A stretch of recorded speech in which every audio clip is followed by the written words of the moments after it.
guys! So, for those of you who don't know, which is probably everyone, my name is Madison, and I am doing this, I'm calling it the Favorite Book Project, where I'm going through all the books on my bookshelf over here. I have only bought ones that I personally loved back when I read them, but it's come to my attention in the past year or so that I haven't read a lot of them in a very long time. I'm not one of these people who rereads books a lot, and so I realized that a bunch of the books on my shelf I hardly even remember, and that kind of upset me because I'm like, I need to know what's on my bookshelf. I need to know what I can recommend. I want to know these things. So I started last summer to reread all of the books in alphabetical order. My goal was to get it done in a year. That was completely ridiculous, especially since Gone with the Wind was on there. Gone with the Wind is done now, though, and so now I currently have read 34 out of the 76 books that I have, so I'm 4 away from halfway done, which is really exciting. And the good news is that there are no Gone with the Wind sized books on the bookshelf anymore. They're all pretty much short novels, and some of them are just, you know, little series, and I really hope that I can continue on through the school year and really crack down on this and hopefully get a good chunk of it done over the school year and just have a little bit to do next summer. So that is the goal, that is the hope. What I wanted to do right now, though, is something that I did last year, is go through all of the books that I've read so far and let you know where they stack up on my ranking. I'm ranking them kind of from worst of the lot to the best that I think are the best, at least. And I wanted to do this just so that you guys especially can kind of get a little taste of everything that I've read. Maybe you don't want to read, watch the whole review, but you just want to get a little taste of it and know where I stand on everything. So, let's go ahead and get started with that. The lowest on my list right here, I am looking at my list right here, is the Ides of March. I recently reviewed that one. It was a Roman mystery that really had no good plot points whatsoever. Tried to have some good characters, but really missed the mark as far as that went, so none of that. Carry On, Mr. Bowditch is the next one up. I really thought I liked this one, but when I reread it, I must have been in a dark place when I read it because it's really sad, and there's just no happy points to it at all, and it made me just kind of just like upset. So yeah, that's the number 31. Number 30. Okay, we're going up. Is A String the Harp. That's by Nancy Bond, and I really like the book. It's just got some, again, it's got a little too much sadness, and the magical parts that she tried to weave into it were a little bit too much. It's an interesting one, but not one of my favorites. If I don't know, I would suggest going and watching my review on that one because I did my reviews a little bit differently at that time, and I don't know, that's one of my favorite ones that I did from that different time of my reviews. The next one up is Anne of Green Gables. Anne of Green Gables, it's easy to sum up what I thought was wrong with that one. I just don't believe it. I don't believe in Anne. I don't believe that she's a real person. I don't believe that the people there are real people. They're just too nice and too sweet and too heavenly, and not enough bad stuff happens. So the other two, too much bad stuff happened. This one, too little bad stuff happened, and I couldn't handle it. The next one up is Emma by Jane Austen. I get that it's supposed to be satire. I do get that. It's just really hard to get through because it's so long.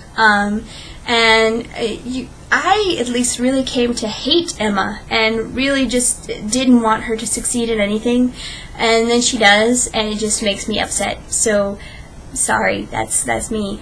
The next one up is The Hunchback of Notre Dame. It was a very dark book about a lot of very passionate people.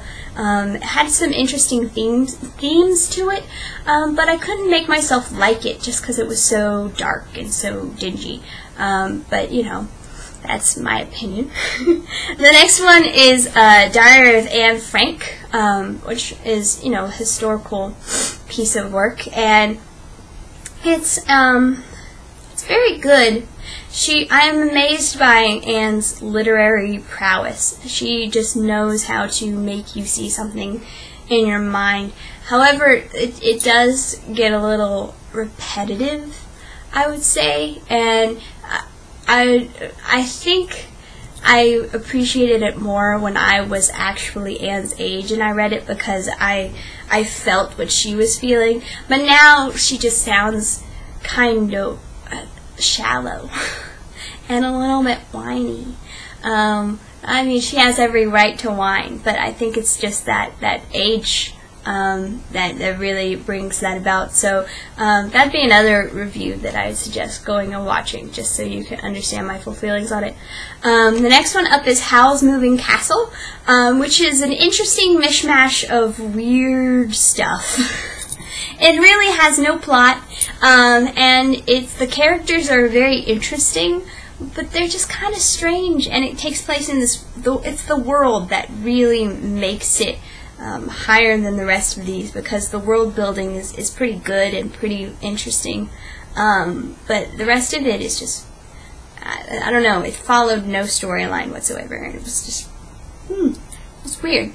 The next one up is The Best Christmas Pageant Ever, which is a cute little kid's book. I mean, I really liked it for what it was, but I had read beforehand a bunch of other children's books that did so much better on characterization and storytelling, which is why it's so far down this list. The next one is Around the World in 80 Days, which I love the character of Phileas Fogg and his little sidekick dude. If I remember, the comedy was really forced and strange, and it's just a very Jules Verne work with a lot of technical jargon and a lot of strange jokes that don't really play these days, and so yeah, that's why it's so far down. The next one up is The House of Mirth, which is actually the opposite of its name. It's not a very mirthful book at all. It looks into a lot of themes of what real happiness is. You have a main character who thinks her happiness will be found in money, and she begins to realize, but too late, that that's not true. It's kind of a slog just because it takes so long for her to notice this, and there are so many characters, but it's pretty good.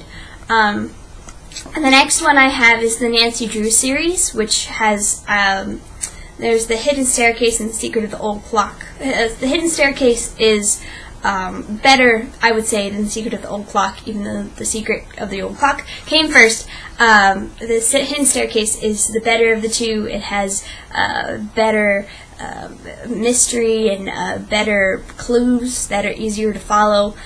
So I enjoy those a lot. The next one up is the Kidsborough series. I'm ranking the series together. I like them in this order that they were written in. Battle for Control, and then The Rise and Fall of the Kidsborough Empire. It's just a very clever way to talk about government and all that kind of stuff and politics with kids, because it's this town that is run by kids, and they have to deal with a lot of the same stuff that the America has had to deal with in its history. I mean, not just America, other countries too. It's just it's really, really good educational kind of thing. I really enjoy them, and the comedy is pretty good in them. The next one up is The Death of Ivan Illich. I was surprised by how popular that review is because I'd never heard of it until, I had to read it for class, and then, so it's, again, this one explores some very interesting themes of what causes death, kind of, and what makes life worth living a little bit. And I've got some interesting characters to it. Again, not an extremely happy book, but one that explores some interesting themes. The next book up is from the Mixed Up Files of Mrs. Basil E. Frankweiler. And this book is a kid's book about some kids who run away to a museum, and there's this mystery involved, and I think the mystery is just really solid in this book. And there's a lot of elements, literary elements, that you see, because there's it's just got really good literary elements in there, and you can tell that the lady had put a lot of thought and effort into putting the whole thing together. Very, very good book.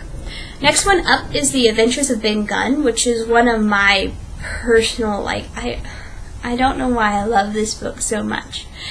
It's almost like a spiritual experience for me. It's a prequel to Treasure Island, and it's the character of Ben Gunn who was on the island when they get there, and it's just very interesting because it talks about themes of standing up for yourself, and really it's like this downward spiral of what happens when you don't have any beliefs of your own, when you just follow what other people say.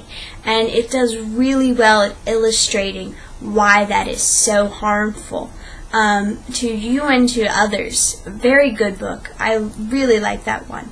The next one up is Hedda Gabler, which is another book that looks at some very difficult themes of it's just got this very dark vibe to it, and this lady, the main character Hedda, is just very dark and really is kind of enticed by this kind of sadistic, murderous kind of things, and she's just a fascinating character study, which is why I think I like this one so much. Enchanted is the next book up. I really thought at first that it was going to be a lot higher than it ended up being. I put it here just because it's got a lot of just kind of, I'm trying to remember, it's just got a lot of kind of things that fall a little flat, and Ella comes across sometimes as a bit annoying. But overall, the comedy is fabulous for a kid's book, and the characters are extremely interesting. Yeah, I really like that one. The next one up is the first in the Narnia series, The Magician's Nephew. Magician's Nephew is really good just because I love the worlds that it introduces. I love how it introduces Narnia, and it opens up that whole world for you. Really good, and I think it's going to get higher on the list as we continue to go through the Narnia series. The next one up is The Lightning Thief. This is the Percy Jackson series. Percy Jackson is just a personal favorite of mine. I love the comedy here. I love the characters because they are so well defined, but they're not at all stereotypical. Just really good work by Rick Riordan, and again, I think it's going to climb as we continue reading the series. Next up is Jurassic Park, which is the one that I just reviewed. It's really good. The action scenes and just really, really make it. I think if I just read the action scenes, I would love it. But then it adds a little bit of philosophy, and I don't know. It's just it's different from the movie, but it's still like it's. I would say it's better. It's hard to compare them just because they're so different, but it's just a really good read. The next one up is Charlie and the Chocolate Factory, which I loved this one because it is so clever, so funny, and I like how it has a purpose and a reason. It is telling you all the things that you should not do as a child and or parent. Really funny. Good book, good book. The Invention of Hugo Cabret is next one up, and we're entering the top 10, so this one is 10 on the top 10 list. Invention of Hugo Cabret is a book that has a lot of atmosphere because it is mostly illustrations, and beautiful illustrations at that. Really goes into the early movie making, but also gives you a main character that is so sweet and that you connect to so easily, and just a fascinating mystery, fascinating thing all around. Really, really good book. Number 9 is Holes. I love Holes. Holes is this great book that takes you into this, it's this camp, but there's so much more to it. It's a giant puzzle, and he gives you all the pieces and then brings them together at the end, and it is amazing. All the characters are so anti-stereotype. It's amazing to me, and everything is important. And I love books where everything that you read is important. It may not seem important, but it comes together in the end. It's great, fabulous. Love Holes. Number 8 is A Tale of Two Cities. A Tale of Two Cities, I read this one so long ago, but I still remember the ending, and I think the ending is what gets me. Just the tale of sacrifice and love, and it's just really good. It's just really good. The next one up is Greatest Game Ever Played. This one is going to be number 7. Greatest Game Ever Played is, again, just so good. I'm going to say that about all of my top 10s, but Greatest Game Ever Played is a historical novel that it takes you into the world of the 1920s and shows you how things were back then through this game of golf and through this young man who is just, I want to meet him. The main character, Francis, we met, who is an actual real-life person, which amazes me. It's just kind of introducing you to his life, and then how he overcomes, and then all of these other golfers who you really get to know them as well and see how they have overcome. And then there are some that are just, you hate them because they are privileged and think that they're better than everyone else. And it's just he takes these real people and lets you see all sides of them, and you get to see them as people, not as flat historical characters. Just really, really good. Totally, please read it. 101 Dalmatians is number 6. It's dropped a little bit since we last visited, this was the first book I reviewed, and I was just blown away by how well balanced it is. It is, it's got everything in it. All the characters are so fleshed out. The evil character, Cruella de Vil, is so fleshed out. Everything just comes together perfectly. I loved this little read. 100% go read it. It'll take you like an hour. So next one, number 5, entering the top 5, Gone with the Wind. Oh my gosh, Gone with the Wind. It is so worth reading. If you have, it doesn't even matter if you don't have the time, you should still read it. It took me, gosh, like an entire semester to read it, but it was so worth it, because the character of Scarlet is so, you will hate her so much, but you want to see what she's going to do next. And I can't even say that I like any of the characters, but they're just so fascinating because they give into their passions so easily. They are so unpredictable, and you just want to see what they're going to do next. You want to see what's going to happen. It's so good, and so it's got this great historical background to it. Just really, really good. I don't know how she made this whole thing work, because it sounds crazy when I'm talking about it, but it just does, and you just have to experience it for yourself. Number 4 is Calvin and Hobbes. I have my entire collection of Calvin and Hobbes down here, and if you haven't read Calvin and Hobbes, then you just don't know. I can't explain it to you. It's just super good. It's about this little kid and his stuffed tiger, and it's a comic strip, and it speaks to every single stage of life, no matter where you are. It's just, there's always going to be something for you to learn about in Calvin and Hobbes. It's great. Just read it. Number 3 is the Anthology of Children's Literature. And that's just a book that I have on my shelf that has original Beauty and the Beast, original Cinderella, all these original poems and nursery rhymes and all sorts of stuff. Basically, if you haven't read the originals of all these kind of things, you need to look at it and study it and understand. Just think about how long these stories have endured and how basic they are. And what does that say about us? What does that say about we as humans? It's just interesting to think about, and that's why I really enjoyed reading that.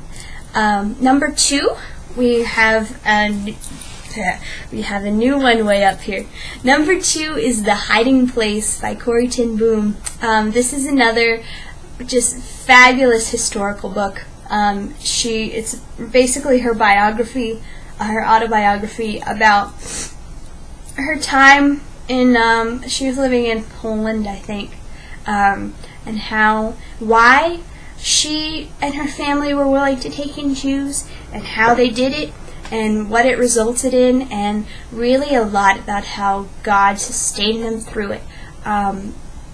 Just fascinating to read, really heartfelt, really open with you as the reader. She doesn't hold anything back, and it's just really, really good to read. And of course, number one is still Tom Sawyer. I'm sorry, I love Tom Sawyer so much. I want to be Tom Sawyer. I want to do everything he ever did. So Tom Sawyer is still up there at number 1. Will he ever be dethroned? I don't know. I really am not sure that he ever will be, because I love him so much. But we will find out. Like I said, we have a lot of really good, just novel kind of books coming up. I'm really excited to read Phantom the Opera pretty soon. That's going to be so good. There's a lot still left to read, but I'm so excited to share it with you guys. So I will be back hopefully next week with King Lear, and I will talk to you then. Bye-bye.